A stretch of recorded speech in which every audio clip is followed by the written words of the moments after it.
तो आज हम गणित की एक महत्वपूर्ण अवधारणा समझने के लिए एक गतिविधि कर रहे हैं।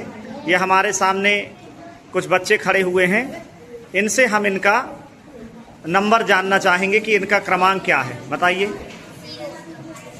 0 क्यों? क्योंकि तेरे बगल में कोई बड़ा नहीं खड़ा है। गुड। आपका? 2 क्योंकि मेरे तरफ दोनों बड़े खड़े हैं। गुड। 1 क्योंकि मेरे बगल में एक छोटी खड़ी है और एक बड़ा है। ठीक है। तुम्हारा? 0। तुम्हारा? 2। 1 क्यों? क्योंकि मेरे बगल में एक छोटी खड़ी और एक बड़ी खड़ी। हाँ ठीक है। 0 0। 2। 0 क्यों? क्योंकि मेरे बगल में कोई मेरे से बड़ा नहीं है।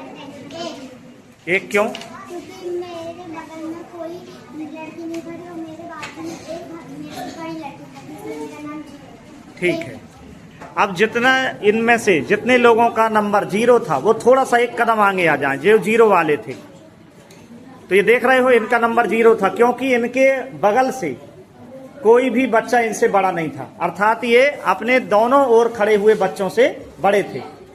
तो इसी प्रकार जब हम गणित में संख्याएं लिखेंगे और जो संख्या ऐसी होगी जिसके बगल से कोई भी बड़ी संख्या ना हो, आजू बाजू दोनों ओर, तो उस संख्या को हम महाकोष्ठ कहेंगे, सुपर सेल कहेंगे। क्या कहेंगे? महाकोष्ठ। ठीक है ना? मतलब हम संख्याओं के क्रम में ये देखेंगे कि उस संख्या के बगल में कोई भी बड़ी संख्या ना हो, उसके जिस संख्या के दोनों ओर छोटी छोटी संख्याएं हों, वे संख्याएं क्या कहलाएंगी? महाकोष्ठ। तो अभी हमने महाकोष्ठ के बारे में जाना। अब हम कुछ क्वेश्चन के माध्यम से देखेंगे कि बच्चों में इसकी कितनी समझ विकसित हुई है।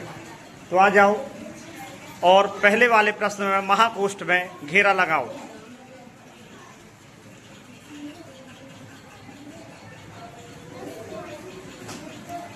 ठीक है।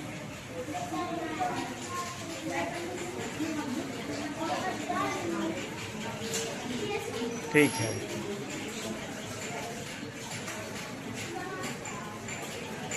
ये 78 में भी आपने घेरा लगाया है, मतलब ये महाकोष्ठ हैं तीनों। तो ये क्यों है महाकोष्ठ?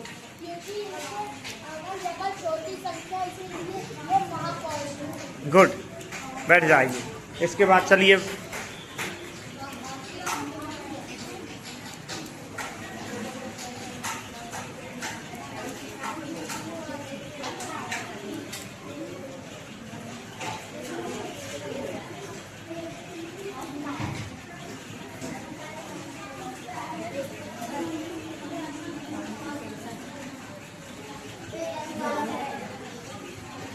ये 567 में क्यों घेरा लगाया तुमने लास्ट में?